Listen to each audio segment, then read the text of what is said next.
Good morning. Welcome to Becerra on this beautiful Sunday morning. We are very blessed to have you all here. Today is April 2nd, and as you all know, Becerra de Meneses is a nonprofit organization. We function strictly with donations and volunteers.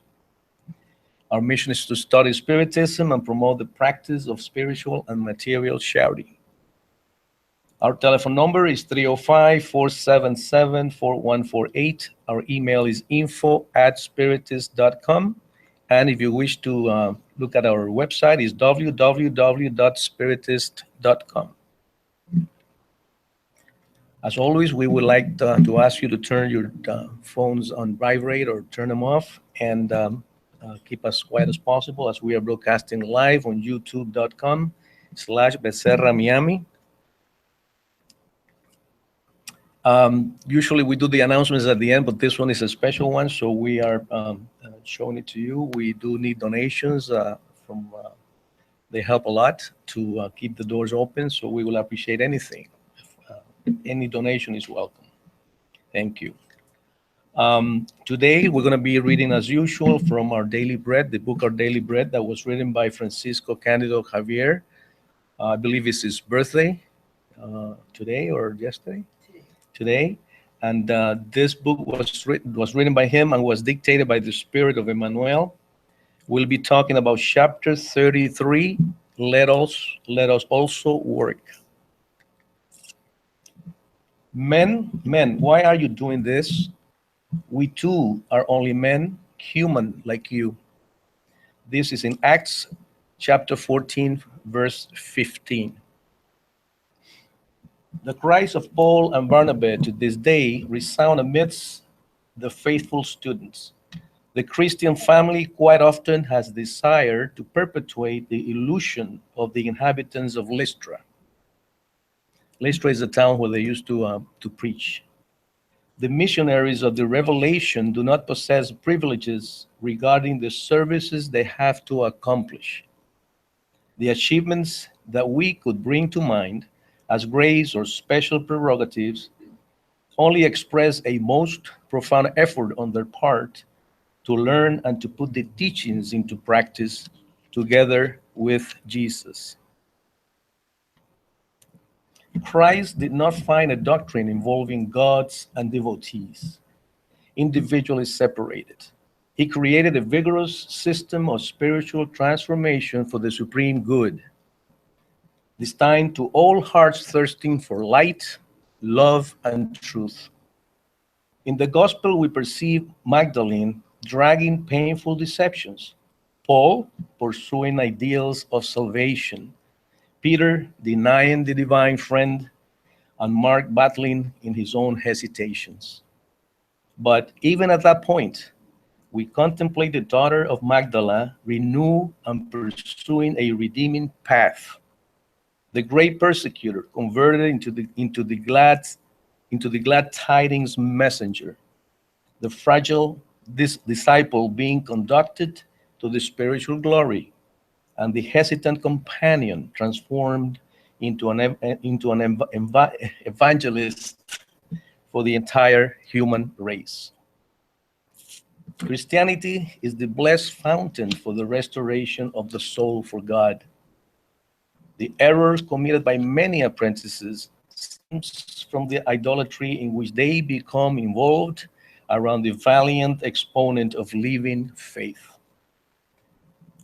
Who accepts in the sacrifice the true formula for the spiritual involvement. They imagine them in fanciful thrones, bowing at their feet, feeling confused, inept, and miserable, overlooking the fact that the Father concedes the required energy for a successful victory to all of his children. Logically, we should all pay respect to and love the great representatives of the Christian path. On the other hand, we cannot forget that Paul and Peter, as were many others, originated from the human weaknesses toward the celestial gifts, and that the terrestrial planet is a school of illumination, power, and triumph, anytime we seek to understand the Great Mission. Let's reflect a little bit about today's reading. In today's reading, Emmanuel reminds us that the missionaries do not have special privileges for the services they accomplish, but those services express the profound effort on their part to put the teachings of Jesus into practice. He explains how Christ created a vigorous system to achieve a spiritual transformation for the supreme good destined to all those thirsty for light, for love, and for the truth. Emmanuel reminds us that Paul and Peter, as many others, originated from human weaknesses, but through efforts and sacrifices were able to find the celestial awards. Are we putting the teachings of Jesus into practice? Are we pursuing a redeeming path to seek and understand the great mission? And to prepare ourselves for today's gospel, I ask for you to accompany me with a little prayer. Sit back in your chairs, relax, take a deep breath, and leave behind everything that happened during the week, all the problems and issues at work, at home. And let's elevate our thoughts to the Almighty, the Creator, the one that does everything and helps us 24/7. And let's thank Him for all the blessings that we receive every day. Let's thank Him for being able to be here today, to be able to wake up this morning and breathe the air and see the light and see our children and our family. Thank Him to be here in this spiritual center, using our free will. Thanking Him for this beautiful doctrine that every day teaches us the path to follow.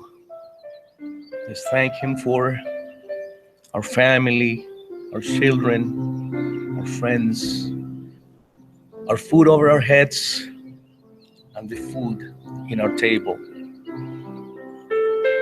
We ask you, Lord, to bring your mercy, to share your light upon those that suffer, upon those places that still have no peace. We ask you, dear Lord, to have mercy on those children that have no food to put in their stomach, to those mothers that suffer, seeing them suffering. We ask you, dear Lord, to look into our hearts, know those here present and those that did not make it.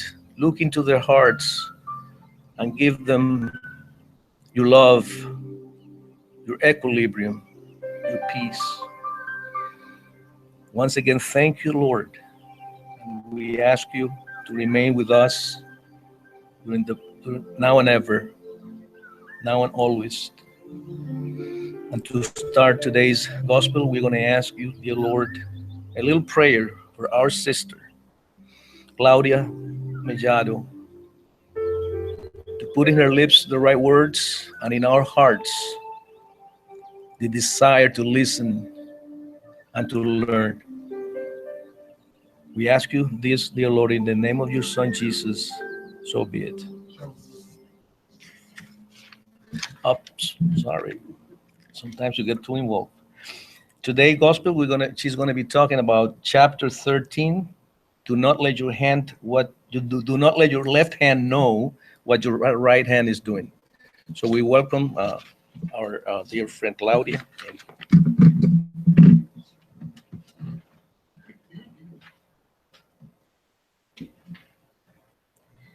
So good morning, everyone. A pleasure being here again, so we can share a little bit of those studies that we have done about this chapter. And I think that's always good to remind that does not make us not to read the chapter, because we are here given the information that we have studied within our lenses, right? So it is always very important that we know what the chapter talks about, so we can not do a criticism on the negative aspect, but to realize what is the person talking about and what am I understanding in here. Because when we get what the other person is talking and look with our own lenses, we learn so much more. We realized what different the other person sees the lesson. Why that person saw the lesson in that way and I'm learning on this way. Is this person wrong? Am I wrong? Or is this person right and I am also right? And what can I use to make even more interesting the learning of this chapter, right? And I think it's a great chapter because there is a sentence in the Spiritism that says, without charity, there is no salvation. And that's a very, very important sentence, because it is through charity, it is through work towards our fellow human beings, right? Our friends, our family, our coworkers, whoever it is with us in this world, that we're gonna learn to improve and be better every time. But I think it's also interesting to think about why he said that do not let your left hand know what your right hand is doing. Or as my gospel put it also, doing good without showing off. Or some others call do good without ostentation. Why should we not talk about what we are doing? And I have heard that many times, and I agree with, sometimes when we talk about the volunteer work, other people get interested in doing it. So is not that a good thing? But then we need to be very careful when we think about that, because there are three things that I could think about that we need to be careful on talking about the work. Because the first one is that we don't want to oppress the receiver. So when we are helping someone, they want to other knows that they are being helped. Let's think about ourselves when we are in a hard time, going through something very difficult. Do we want others to know about it? Maybe not. Or if there is no other way, other needs to know that I'm going through that, but how gentle that need to be done, right? A second and very important thing is that the work is not done alone. Very rarely we volunteer, we do something, we do charity just by ourselves. Maybe when we are in a corner giving $1 or paying somebody else's food that we know they are in need. But many times the work is not done alone. Let's think about here in the house, how many volunteers this house needs to be opened, right? And how many volunteers are here today? We have other days for sure, as what was being announced. I know here you guys have the food pantry, the caravana, right, of love. How many volunteers are need to have this work done? And not always we see the volunteer present at the moment because they are behind the scenes. They are doing the work on the back. And why should we receive all the glory if there are so many working together? So we need to put attention on the work and not on ourselves, right? But there is still a third one that I thought that for me, maybe the most important, not disconsider the first one, that we need to be very careful not to hurt the one receiving the help. But it's many times when we are bragging about stuff that we are doing it, we miss the point. We miss the lesson behind it. And I can give a very good example. When I started in Spiritism, I never thought that I would be giving lectures. And if you would tell me that I was going to do that, I would laugh at you. Because I had a social anxiety. Just the idea of being in front of people, I would freak out. But as I started helping in the center, how much I learned. And then I start, giving the little introduction here, a prayer over there, helping with the studies. And then all of a sudden, I start doing the lectures too. And now I'm doing lectures in other houses, right? For me, it's amazing because I have learned so much. Would I brag about it at the beginning? Maybe I would feel so proud of myself that I would not have the opportunity to learn so much more behind all the things that I learned so far. And so many more that I still need to learn, right? So it is important for us. Let's think about what is the lesson behind this work that I'm doing it. And instead of being bragging about it, really think what is for me. Because many times when we do a volunteer work, the first person to receive is the one giving, is the one working. And sometimes we don't realize that. We say, oh, I'm doing this great work for this person that is so much in need. Are you? Because maybe if you're not there, somebody else would do even better. You're learning. What are you learning? What am I learning? What are we learning with this work? So when we are a volunteer in a house like this, we learn so much. We learn to deal with others around us. We learn to be more patient, to be more understanding. We learn to sometimes close our mouth. That's so important. And many times we are not able to, even here, right? So it is important for us to look for the lessons behind the work.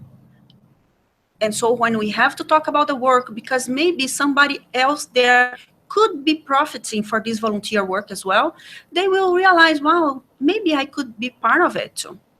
But let's talk about the work and not of the worker. So we have the work done in a better way. And we have all of those that work for that do something to have the work done and promoting what is supposed to promote in a better way. So that's very important for us to think about it every time that we think about charity, every time that we think about volunteer work.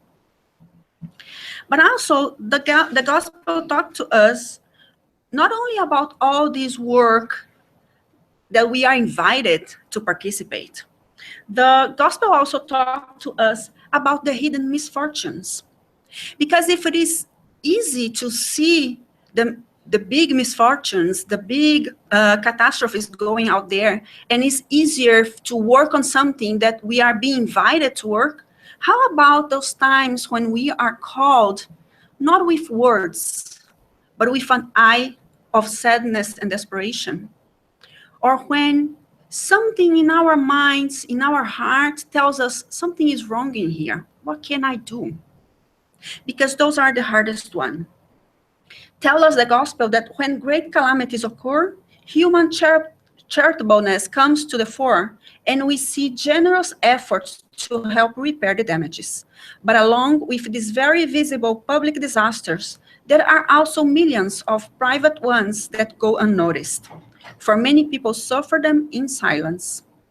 These out of the way and hidden misfortunes are the ones that truly compassionate discover and aid without needing to be asked. How many people around us are going through struggles that we will not be able to go through?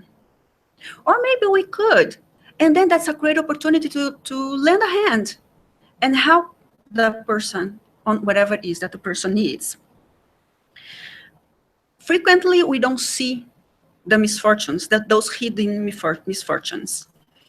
And recently, I started working with disabled and seniors with mental health disorder. And I have never realized how much people in this country are in need. How many people does not have enough food, does not have a decent clothes to wear, does not have someone to hear them. This is the number one complaint I received. Nobody listened to me. When finally some time comes to see me, they only talk. They don't hear me. And how many times have we heard that and comes in here and lives here, right? And when we see someone in need, we right there, we start giving advices. We start telling them what to do. Many times does not work. Many times the person knows exactly what to do, but the pain of going through it is so much that they need to share with someone. If we could just stop and listen And that's what this chapter talks about. The capacity to understand, to be compassionate, to help someone on their need, not what we think they need. And the hidden misfortune sometimes, it's a lot more to do on the help of listening, giving a shoulder, sometimes material too, because many times the person is needing a clothes, is needing a food, but the majority of the time, what they need is someone to share the information, to tell them about their sorrows, to tell about their pain and how hard it is for them to go through that. Many times that's absolutely nothing we can do. But if we are able to listen, then we are doing a lot. Because maybe that's just what the person needs, to have someone that listens to them. Someone that listens about their stories from the past. Someone that listens about their complaints. Someone that listens about the same thing over and over and over again. Because sometimes the person has nothing to do. So all they have to talk about is the complaint about how the food was not good, how their clothes is not fitting on them. And every time you go there and listen, that's going to be exactly the same complaint. But guess what? They are putting that outside. And their hearts are receiving and feeling more calm and able to continue that next week of having the food that they don't like it, the clothes that does not fit well. Sometimes you can do something, but many times you cannot. So listen when you're called to be the one to listen. Many times we want to talk, many times we want to give advices, and we give advices that sometimes the person is not even able to use because they don't have the instruments, they don't have the tools, they don't have the capacity to do it. How many times have we gone through things that other people look at us and say, wow, I don't know how you are able to go through this. And you look at the person and say, wow, but for me it's okay. I mean, it's a struggle, but I'm used to it. But the other person is not. So how are you going to give an advice of something that you know how to do? What if the other person does not know? So it's a vain one. You're giving an advice that the person cannot use. But if we listen, then we will realize that the person is not able to. Or the person has already tried it and did not work.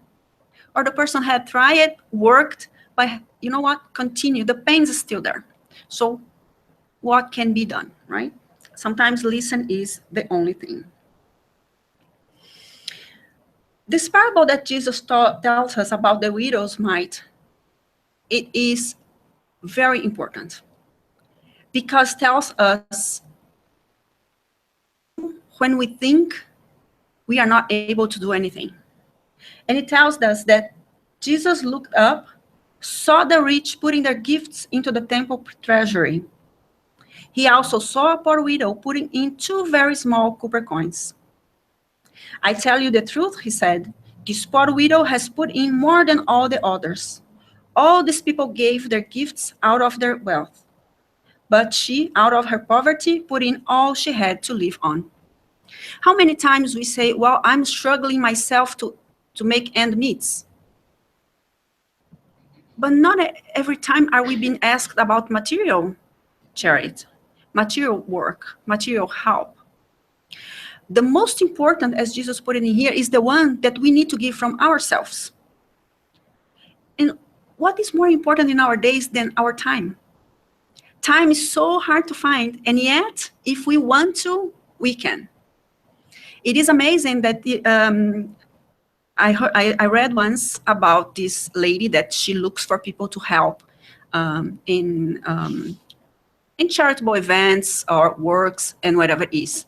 And when people come to her to tell that they are interested, she starts looking for the ones that are the busiest ones. And I said, why would you give this kind of work to someone that is already so busy? Give to the one that has nothing to do. Yes, but you know what? I have realized that the people that does not do anything, they have a very hard time to finding time to help. And the ones that are super busy, they can find a little moment in their agenda to do something. And more often than not, the one that do nothing, they don't show up to the work. And the one that are super busy, they find a way to be there, or they find a way to help, even though if they cannot be there at the moment. And I was like, wow, that's amazing. So let's get busy, right? Because that tells a lot about us. That tells a lot about what we are doing with our times. So every time we think about, I don't have time to, we can think about, what am I doing with my time? Am I using it properly? Can I squeeze a half an hour a week, a 1 hour a week to help my center, to help that charity that I go through, I pass every day and I see they are in need, that I read about it, that they are in need. Sometimes a half an hour a week makes a huge difference depending on what kind of work are you going to do. You don't have half an hour a week, maybe 1 hour a month. Every other month, once a year. And then we go looking for times, and guess what? We always find it. It depends on our intention and how much we really want to do something, right? So the widow's mite parable tells us that there is always something we can do. Always, no matter what circumstances we are, what situation we are, we can go through. Sometimes you are going to the worst time of your life. Guess what? Somebody passed through you going through the same thing. Can you give an advice? And this time you might give because you're going through what the person is going. Or you just tell the person what you're doing and let the person think about it. Or you just listen to the person and you say, you know, I understand you because I'm going through exactly the same thing. That gives so much comfort to the person to know that somebody else is going through that. And we always hear about support groups. That's exactly that. It's people talking about their difficulties. And just that gives such comfort, such a consolation to know, you know what, I'm not alone in the world. And then gives us, or give whoever is going through the problem, the possibility of continue 1 more week. So let's think about that when we think we cannot do anything because we are not on the best time of our life. Funny to say, but we will never be, because when we are all the way on the top, we always gonna think, I still need a little bit more.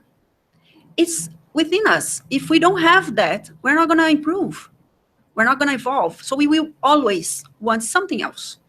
Having that in mind, what can I do in this present moment, the way I am and how I am at this moment? And we have been talking already about material charity and moral charity. And says the gospel, love your neighbors as you would love yourself.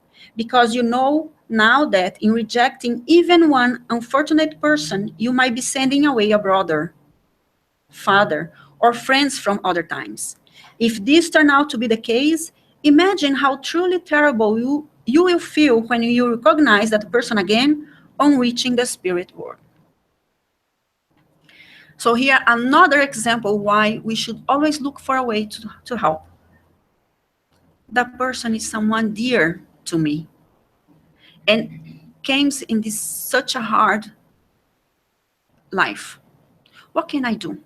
Sometimes not material, but we have talked about, as the widow might, that so much that we can do. And sometimes just keeping our mouth shut, we can't help. It's just a matter of trying to figure out what is needed at that particular moment. What is the person needing the most? A bread or an ear to listen what the person is talking? A bread, a food, a clothes, or a shoulder to have the person lay a little bit for a few minutes maybe, just to feel a little better. How many of us in here today are feeling something, having some struggles in life, that would love to have someone to listen to us, not in a judgmental way, but in an understanding, but with love, with this moral charity that the gospel brings to us, just to listen. without even saying a word, I understand you, because sometimes we don't. And even if we do, many times the person don't want to hear that, because their struggle is their struggle.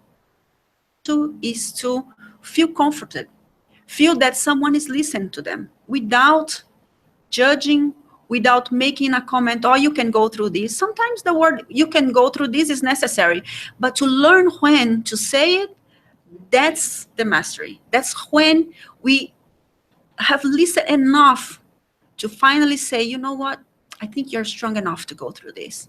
I'm here to listening to you. When you need to have someone to talk to again, I'll be there for you. And that's make a huge difference. Material charity, it is necessary. How many people we don't know that are not being able to pay their rents, are in a process of being evicted, does not have enough food to feed their kids, that does not have enough money to pay for things that we consider the basics. So it is a need out there. Let's not think that it's not. But most of the time, the moral charity is the one being asked. To be compassionate, to be there for the person, to hear them, to help them on what they really need at that particular moment, not what we think they are in need of. And two words that we find in this chapter very, very frequently, beneficence and compassion. Those two words tells us all about the moral charity, all that we need to learn, not only to go about what this chapter tells us, but to make us better persons. Because when we are beneficent and when we have compassion, we are learning to relate with others. And the gospel tells us the act of doing good in this world, friends, will give you the purest and sweetest delights. It will gladden your heart, which will not be disturbed either by regret or indifference. Compassionate love, charity, mighty words that sum up all the virtues. Be kind and compassionate, for this is the key to heaven. Remember that unfailing bliss hinges on this precept: love one another. The soul cannot rise to a higher spiritual realm except through dedication to other human beings. We are all here on earth to learn, to be better beings. And the only way we can do that is relating to one another. Because all the material is going to pass, but what we learn within each other, that is going to be the one we're going to take over, right? So how we learn to relate better with our friends, with our co-workers, with the ones that we are living with, that we pass through on the streets, that is what is being asked to us. And the gospel continues, if you are strong, prepare yourself for the work that lies ahead. If your condition is feeble, let your kindness and faith be your best weapon. Remember the beginning, the lesson of the beginning? That is not because we are followers of Christ, that means we're going to be spared from the hardships of life. Because it's true that we learn. And it's true that we understand what others are going through. Walk on somebody else's shoes. Sometimes we just understand what the other person is going through when we go through as well. And the beautiful thing of volunteer work is that you're walking with somebody else's, but not in their shoes. Isn't that beautiful? So instead of going with the same struggle that the person is going with, you're just walking on the side. You're learning, maybe not 100%, but maybe 90%. And that would be wonderful if we can learn without going through it. We can. If we are compassionate enough, if we open our hearts and see the struggle that the person is going through and realize what they are doing to get better, so we can also put in practice. We don't need to pass through everything in order to improve, but we need to see and live everything in order to improve. So let's do it in the best way. The gospel tells us, first love. We can learn with love, and love is sent to us.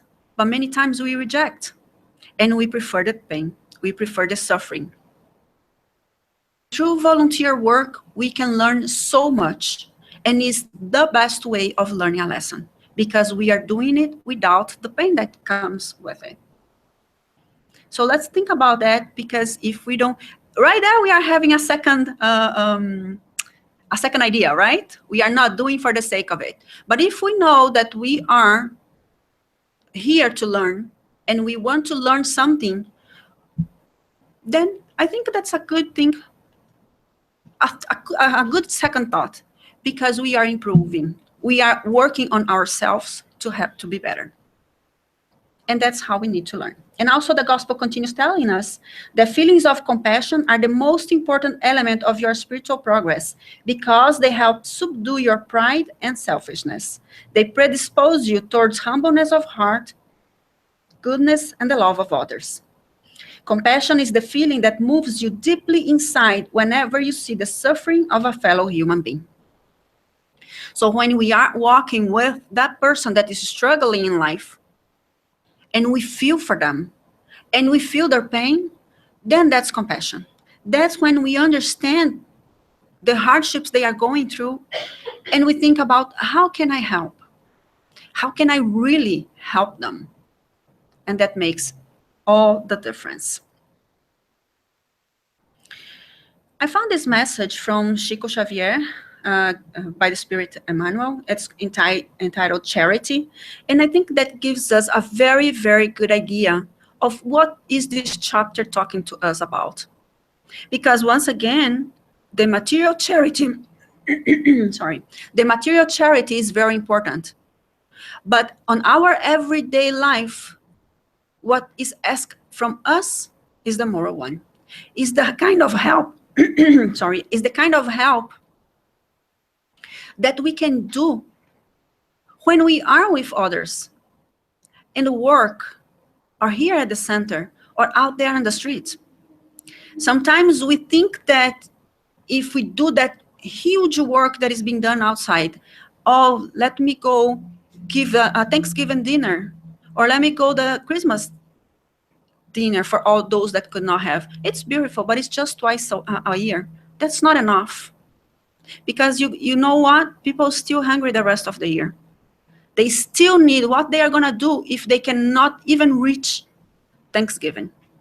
So we have lost sometimes opportunities of helping throughout the year just because we want to participate in a huge work. Let's think about the everyday work, the everyday help we can give to those around us.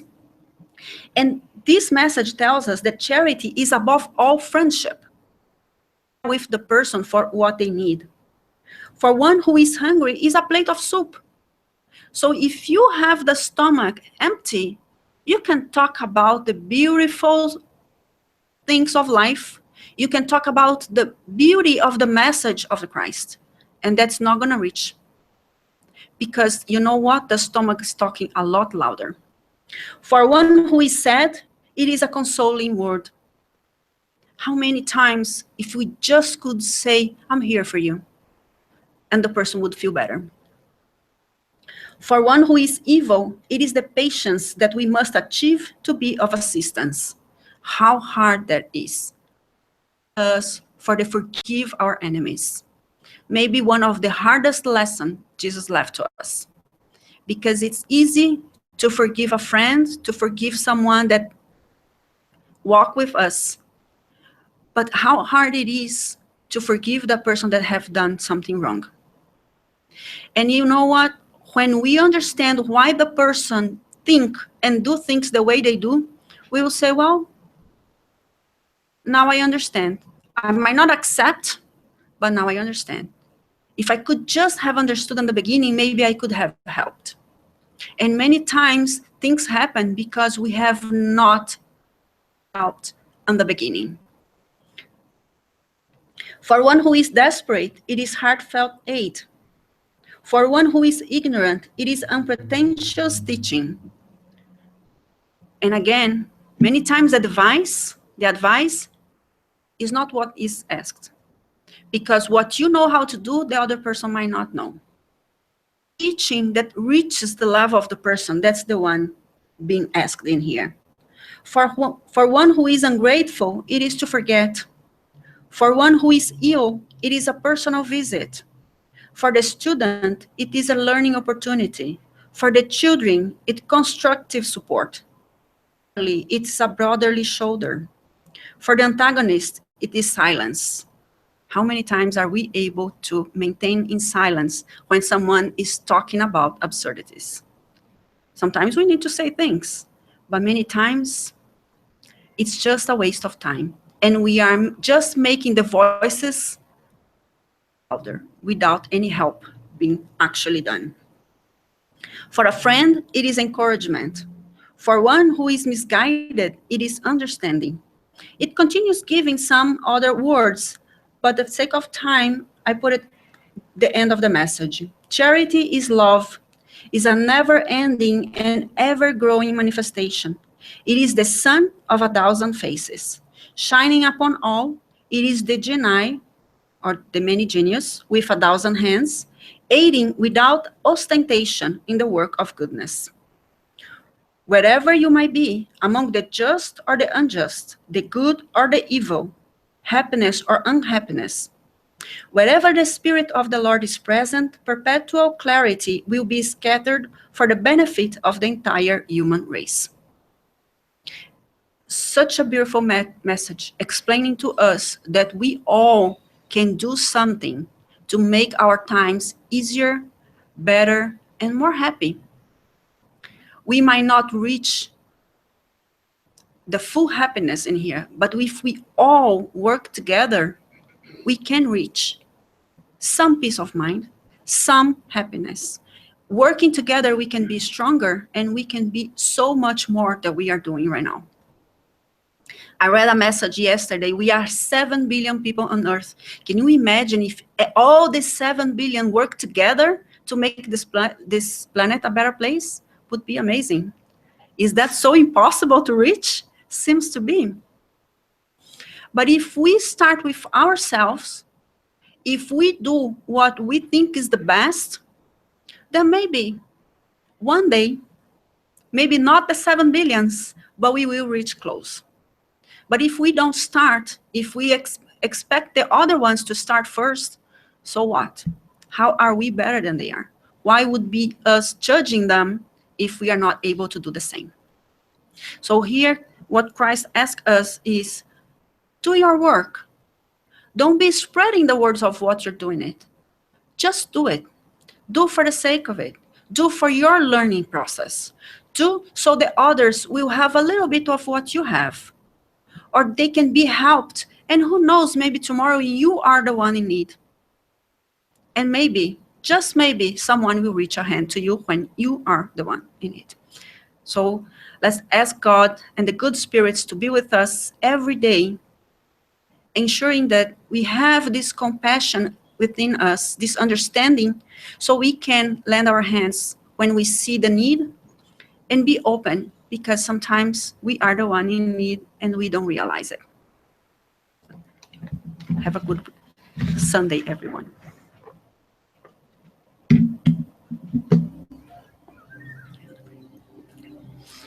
So let's take this moment with all these lessons that we have heard today and raise our thoughts to God, to the good spirits, and ask them to involve every single one of us present here today, all of us listening those messages, all of us in this planet that have or not the possibility to hear those lessons, those teachings. All of us, Lord, we are in need to be more compassionate, to understand love. We ask your presence in our lives, vibrating your love within us, so we can see our brothers and sisters, to see their needs, and give us the strength so we can help, so we learn how to help. But we also need Give us the strength to reach out when this time comes, so we also learn how to receive the help needed. Give us the strength necessary to go through all the trials that we have to go in this life, to evolve, to be stronger. We ask for our families, our friends, our co-workers, all of those that are living in this life, going through so much, also needing to learn and needing to receive this love, this strength to keep on going. We ask you, Lord, to be with us today and ever, and so be it.